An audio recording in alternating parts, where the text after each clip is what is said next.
Hello, I'm Laura Painter. You're watching ABC 10 Plus this week. Land Park is at the center of a public debate as car community advocates and local residents call for compromise over park usage. And in dollars and cents, more Americans are using buy now, pay later loans to afford groceries. We look into the risks. Then we hit the back roads. John Bartel takes us to Fresno County to learn about Project Survival's Cat Haven.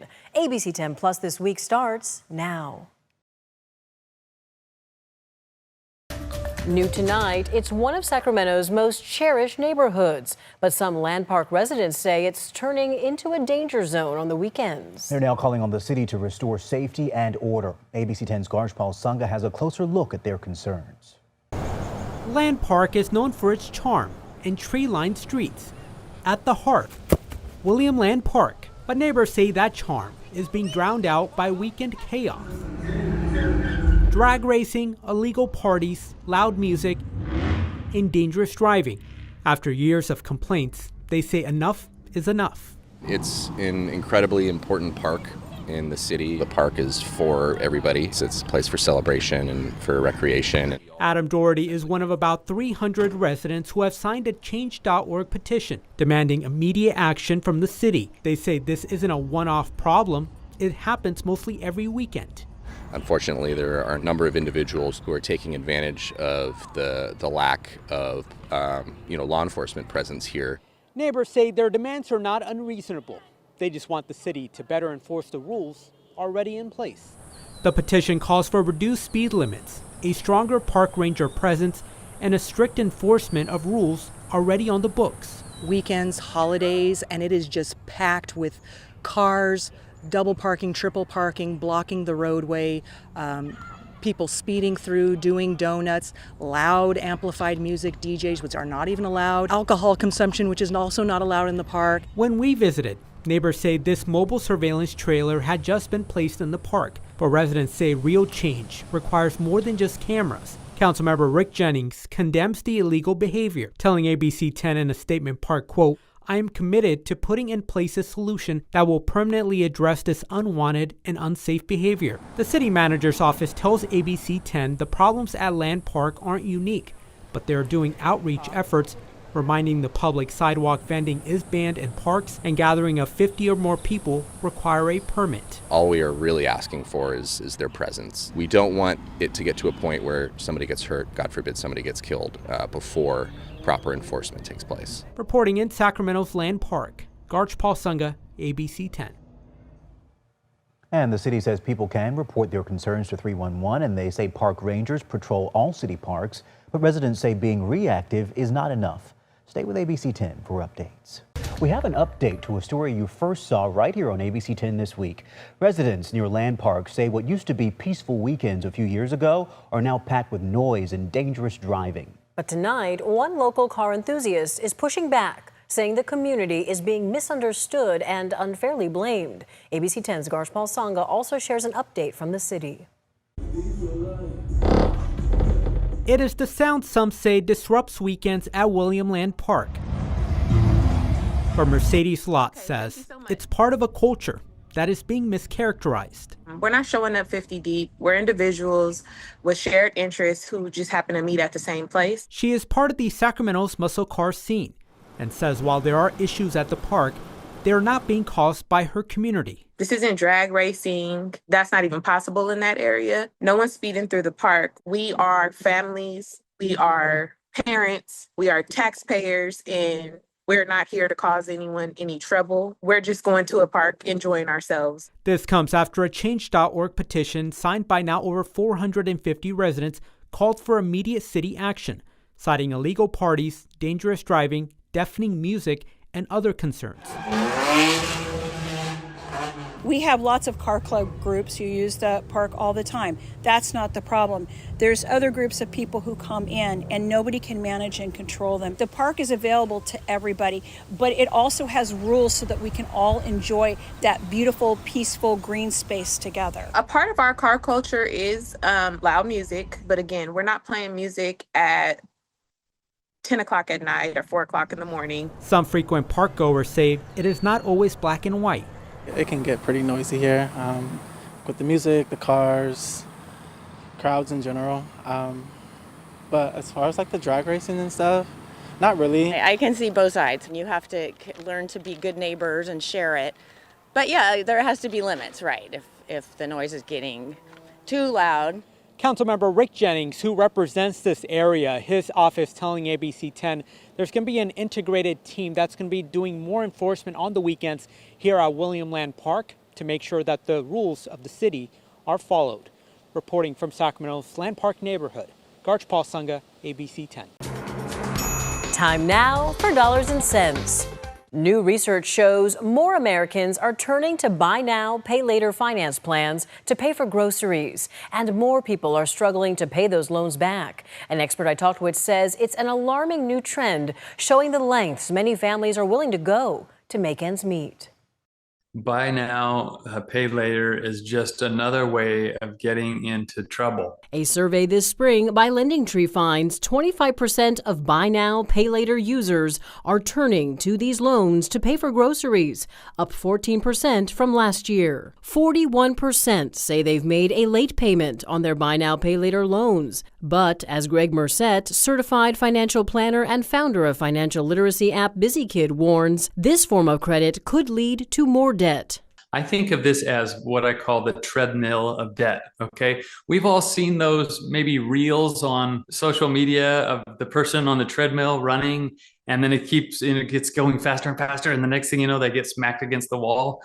I think that's kind of what this is. This is another way of stepping onto that treadmill, and you got to be really careful. Buy now, pay later loans allow consumers to split up purchases into several smaller payments. They're a popular alternative to credit cards because they often don't charge interest, but you can rack up late fees. What does this increase say about the challenges people are facing financially right now? I think what it says is that people are not practicing what I call a balanced financial approach. Greg says that means saving and investing, giving what you can to charity, and don't spend more than you have. LendingTree survey finds 60% of buy now, pay later users say they've had multiple loans at once, sometimes 3 or more at the same time. Try to pay these things as fast as possible off and then just not do it again.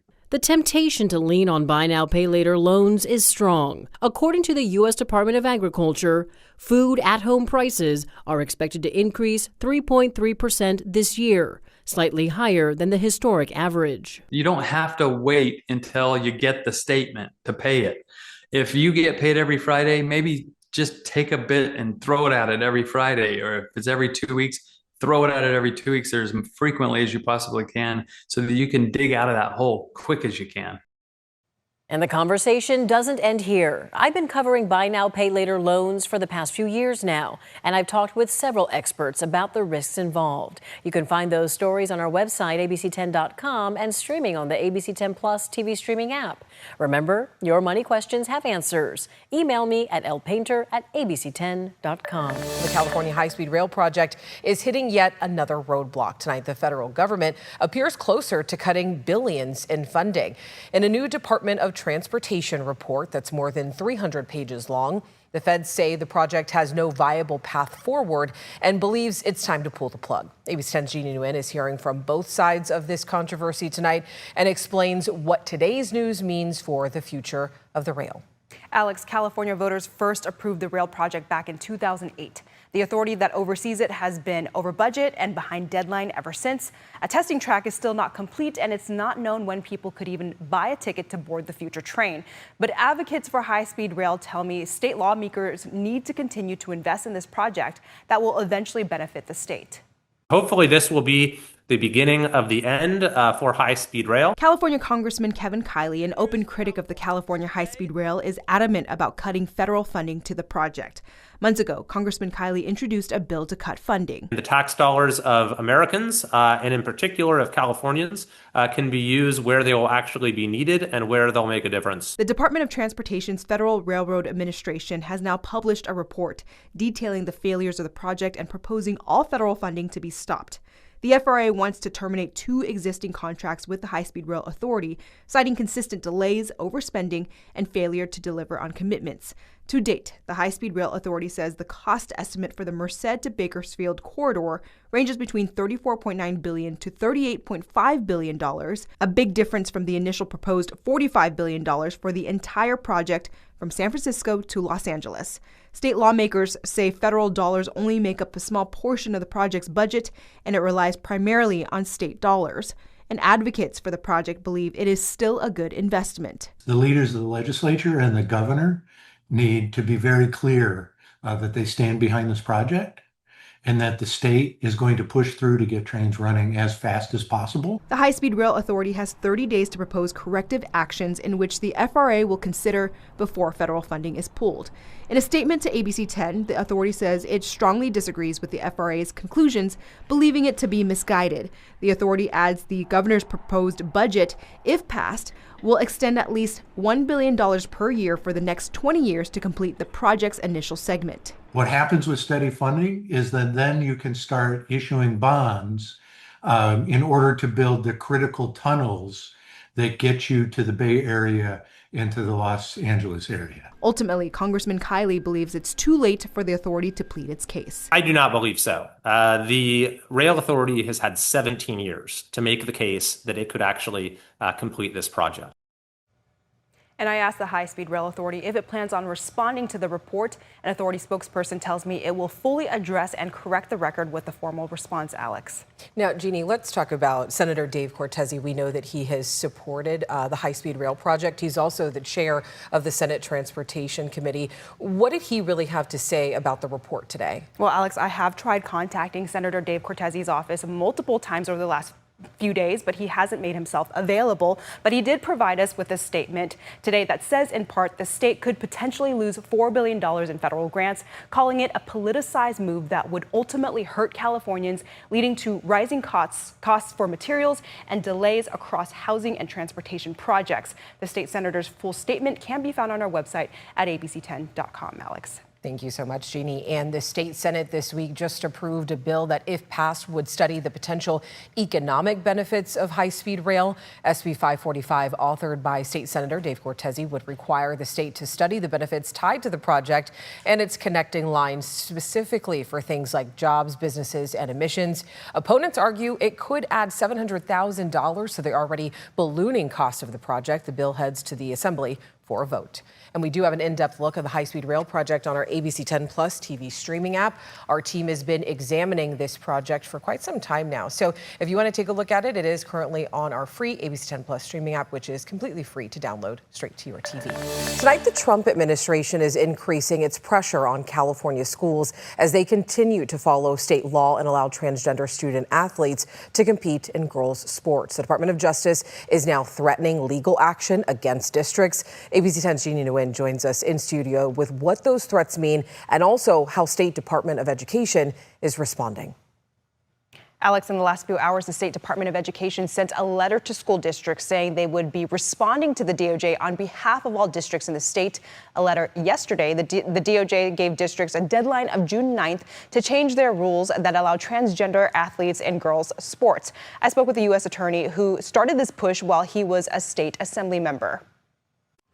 Look, this isn't a very complicated issue. U.S. Attorney Bill Asaley has been critical about transgender student athletes participating in girls' sports and even introduced legislation earlier this year to reverse the California law that allows trans athletes to participate in sports aligned with their gender identity. Most recently, trans student athlete A.B. Hernandez won gold in 2 girls' track and field finals. Under a new CIF pilot policy, A.B. shared a podium with her cisgender competitor. Women and girls have rights. They have rights to have their own sports teams, to compete on their own teams, and to win their own trophies. In response on Monday, the Department of Justice sent this letter to California school districts within the California Interscholastic Federation, demanding them not to implement a CIF bylaw that would allow trans athletes in girls' sports. The letter says districts have until June 9th to comply or they'll face legal liability. We've already gotten involved in one lawsuit against Riverside Unified School District. We're looking at another school district, which is Harupa Unified School District. And I hope the CIF officials take the letters very seriously because we mean business. In response, the California Department of Education sent this letter to school districts Tuesday saying in part, the DOJ's assertions are not law and the letter cannot be an enforcement mechanism. They will respond to the DOJ by the deadline on behalf of all California public school districts. In a recent interview with ABC10, the state's superintendent, Tony Thurman, reiterated the state's focus on protecting trans students. And we've made it clear, in California, we follow the law. And the law says that transgender athletes have the right to participate in these events. And we will continue to preserve that right and protect that right. Among the school districts impacted by the DOJ's demand, the Sacramento City Unified School District confirmed with ABC10 it has received the State Department of Education's letter and is waiting for further guidance. I also reached out to the CIF for a response to the DOJ's letter, but I did not hear back in time for this story. A spokesperson with the governor's office says active transgender student athletes in the K-12 public school system is estimated to be in the single digits. Alex. All right, Jeannie, thank you. And tonight we're also hearing from a West Sacramento student who shared the podium with A.B. Hernandez at the controversial track final. River City High School senior Brooke White took home second place in the girls' long jump. She stood alongside Hernandez on the podium. The two even shared a hug after the results were announced. Several people attended the meet in protest of Hernandez's participation. White says the political controversy and public scrutiny surrounding the meet made the experience more emotionally charged. I don't think that she deserves this hate, A.B. Hernandez. She doesn't deserve any of the hate. I don't believe that any of us deserve that extra load of stress. I know that me personally, I got pretty choked up about it, just hearing the hate. How could a world be so cruel to a 16-year-old girl? I think that the way that CIF handled it was very graceful. They allowed her to compete and wear the same medal as I'm wearing right now, just as she deserves it.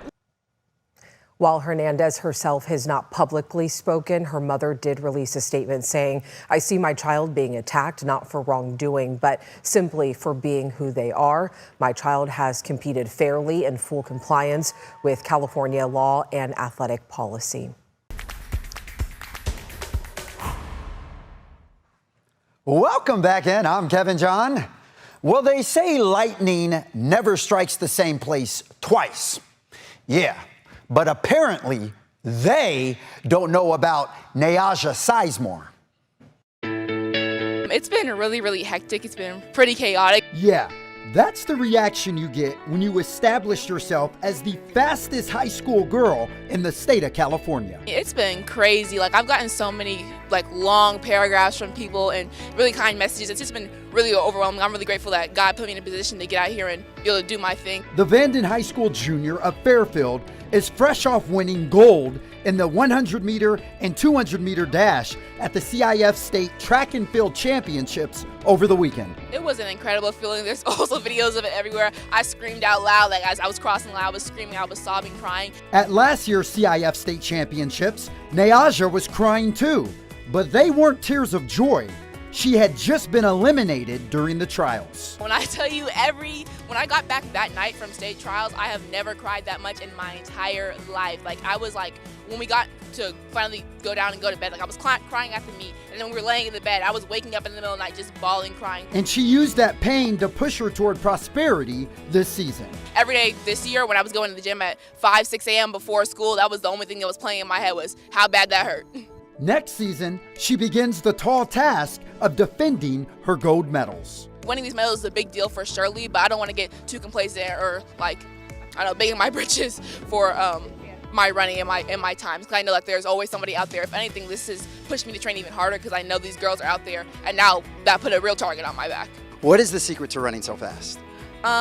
Praying. That is my number one tip for running so fast is praying. So how does the fastest girl in the state relax before each race? Honestly, I'm kind of a talker. When we're in the warm-up area, I'm definitely that girl in there talking to everybody. I'm locked in. That's my way of locking in and getting the nerves out. I was talking to all my friends, so I just be out there chatting it up. Well, we like talking too, but she's doing phenomenal stuff. She's also a standout student in the classroom, 3.5 GPA, and she's currently training for nationals at the New Balance Championship. So, well, you go, girl. Congratulations.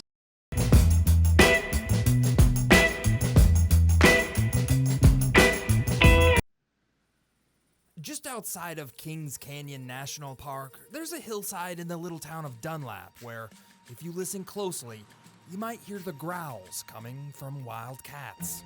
Up here. There we go. These growls are coming from Project Survival Cat Haven. We're a wild animal park for cats, and our focus is conservation of cats in the wild. So what we do is educate people about what's going on with cats, and then channel that hopefully to conservation work that we do in the wild. Dale Anderson is the founder of the Cat Haven and cares for over 40 cats on his 93-acre property, including snow leopards, Anna and Elsa. But snow leopards are very good jumpers. The best jumpers of any of the cats horizontally, can jump up to 40 feet horizontally, so the length of a school bus.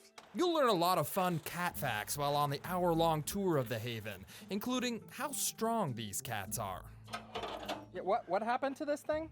This what happened, a jaguar got hold of it. He got hold of it. These are teeth holes in here. Yes. So jaguars have the strongest jaws of any of the cats. All the cats here were born in captivity, either in a zoo or a sanctuary, and though they are dangerous, they have become accustomed to treats. And a favorite treat, according to Wendy DeBoss, is whipped cream. This is the magic stuff right here, just regular old... Not a lot, just every once in a while as an incentive. I mean, who doesn't like whipped cream? I mean...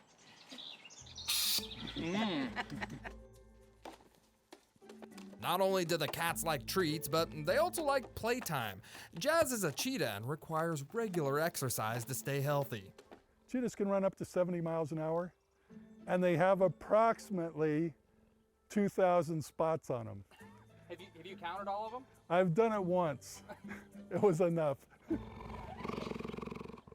The mission of Project Survival Cat Haven is not necessarily to entertain guests, but to educate people about human and wild cat conflicts that happen around the world. It all boils down to the same thing.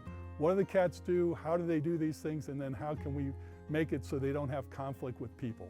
Project Survival Cat Haven is a nonprofit that goes to every continent that has wild cats and works with farmers and people in rural settings to come up with real solutions to keep humans and cats separate.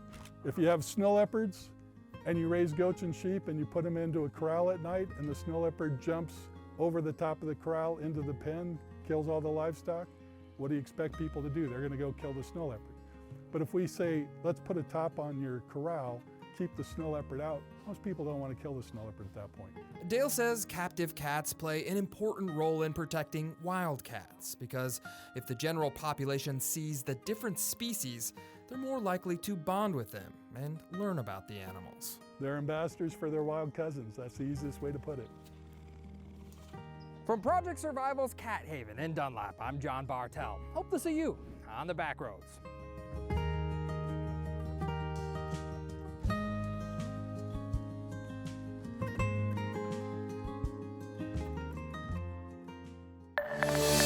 Thanks so much for watching ABC 10 Plus this week. We're here 24/7 on the free ABC 10 Plus TV streaming app. You can get your local news and weather anytime, anywhere. I'm Laura Painter. Take care, and I'll see you next time. Our free ABC 10 Plus TV streaming app has so much to offer. Get your news live and on demand 24/7 so you can watch the news when you want. There's breaking news, extended forecast, and so much more. We have everything you need to get through your day and ready for the weekend. We've got you covered on money-saving tips, travel, entertainment, and sports. Download the free ABC 10 Plus app on your smart TV and popular streaming devices like Roku, Amazon Fire TV, and more.